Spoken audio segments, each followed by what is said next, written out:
Our next stop of the Great American Bash Tour would take us to Dallas, Texas. And we would kick off the night with the WWE Tag Team Championships on the line. The Tongans taking on a mystery team. And that team would be none other than Marshall and Ross, the Von Erichs, the sons of Kevin Von Erich. And when you're in Dallas, the history of wrestling in this city, that story cannot be told without the Von Erichs. World-class championship wrestling, the Sportatorium.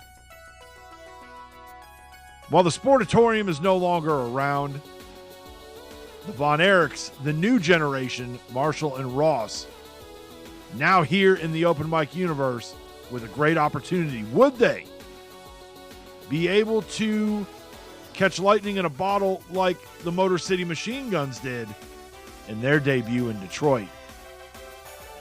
Unfortunately for Marshall and Ross, they would come up a little short on this night. But still, great performance in their debut match. And I'm really looking forward to see what these guys do in the WWE going forward here in the open mic universe. Then we would see Texas native and Hall of Famer Booker T make an appearance. And he had an open challenge of his own to any young guy in the back. They wanted to see how they stacked up with the Hall of Famer. And that challenge was answered by none other than Trick Williams. It was good to see Trick step out on his own and take advantage of an opportunity for himself. When we think of the Trick Mello gang, I think a lot of times people just kind of assume that maybe Carmelo Hayes is that next breakout star. But don't sleep on Trick Williams. There's a lot of talent in this young guy. And he definitely stepped up in a situation that a lot of guys wouldn't have looked to try to take advantage of. In the end, Trick would get the victory over Booker T. And you know, this is going to really boost the confidence of a young Trick Williams. Then we had Liv Morgan going one-on-one with Asuka. And both of these ladies kind of at a crossroads in their career.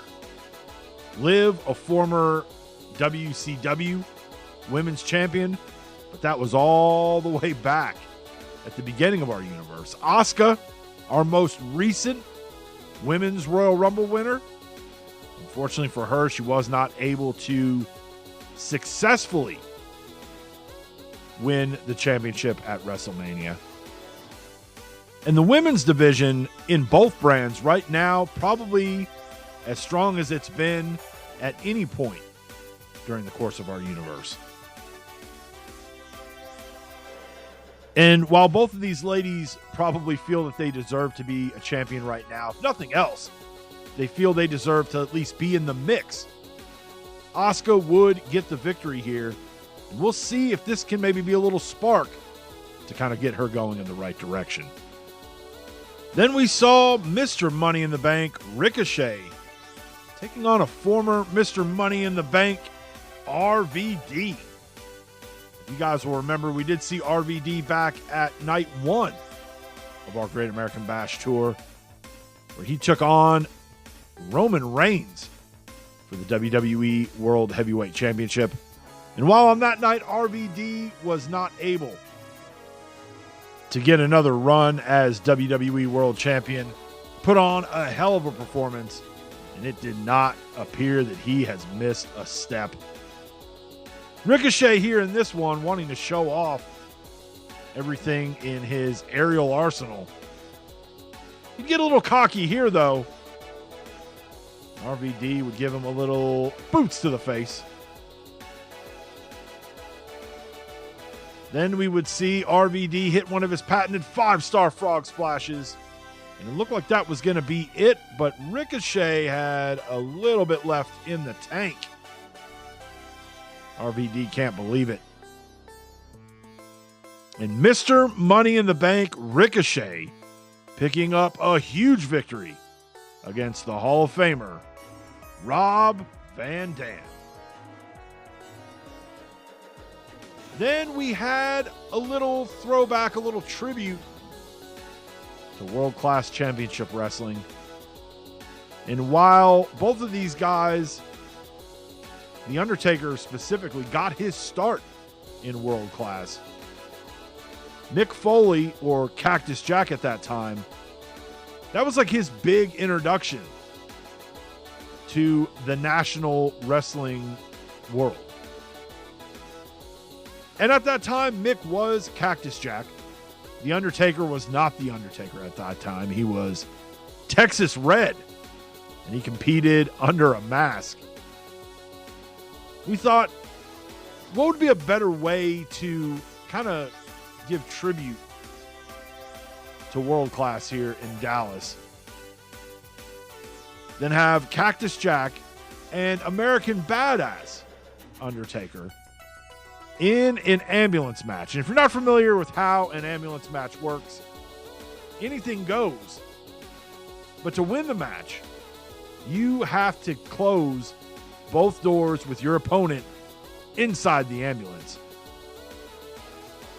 Undertaker, with a little tribute to his dead man days, using the shovel on Cactus Jack. Jack thought he would be able to put it away, but nope. The Undertaker able to escape. He would hit a tombstone on Cactus Jack in the ring.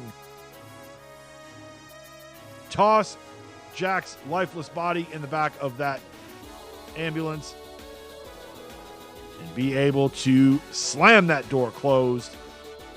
Here on this night in Dallas, it would be The Undertaker, who we saw he and Mankind in the Boiler Room Brawl in Cleveland.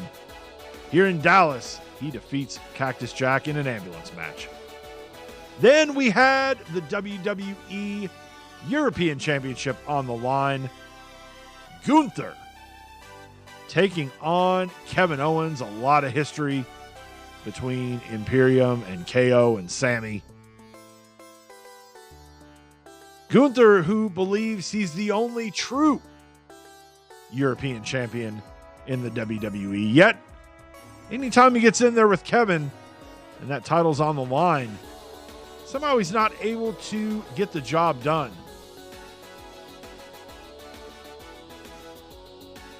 Owens with a pop-up powerbomb. That wouldn't be enough to put Gunther down. Then Gunther, thinking that maybe this was going to be his time, and it wasn't. He would continue to attack Kevin Owens, and then Owens would hit a stunner and successfully get the 1-2-3. Kevin Owens still your WWE European champion. Then we had an anything goes tornado tag between Roman Reigns and Jacob Fatu and the Usos. Roman still very salty, still very bitter at what happened in Detroit, where Jey Uso was able to defeat him and become our new WWE World Heavyweight Champion. And this feud, this family feud between the Bloodline,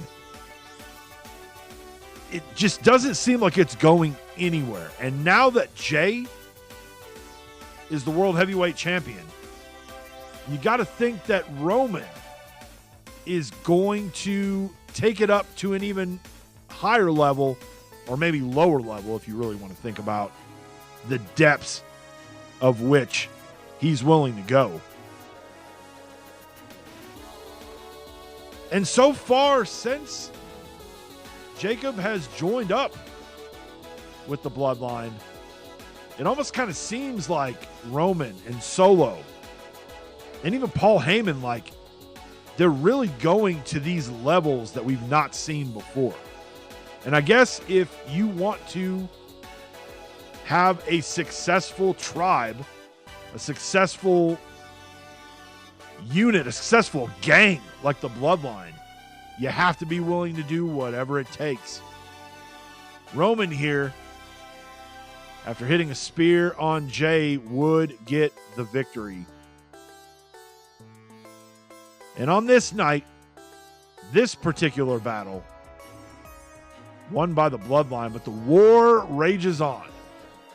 Then in our main event, we would see CM Punk taking on Stone Cold Steve Austin. Now, this is a match that Punk has talked about for years.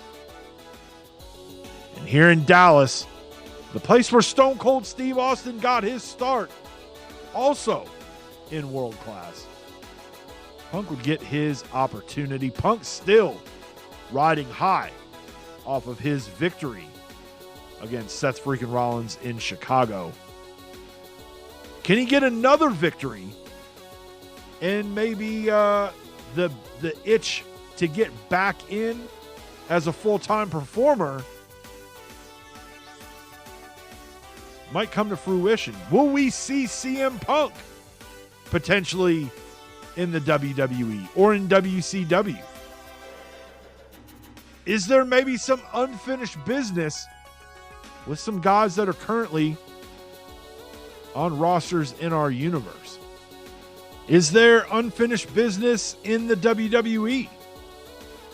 Or does he want to maybe blaze a new trail in a place he's never worked before, WCW?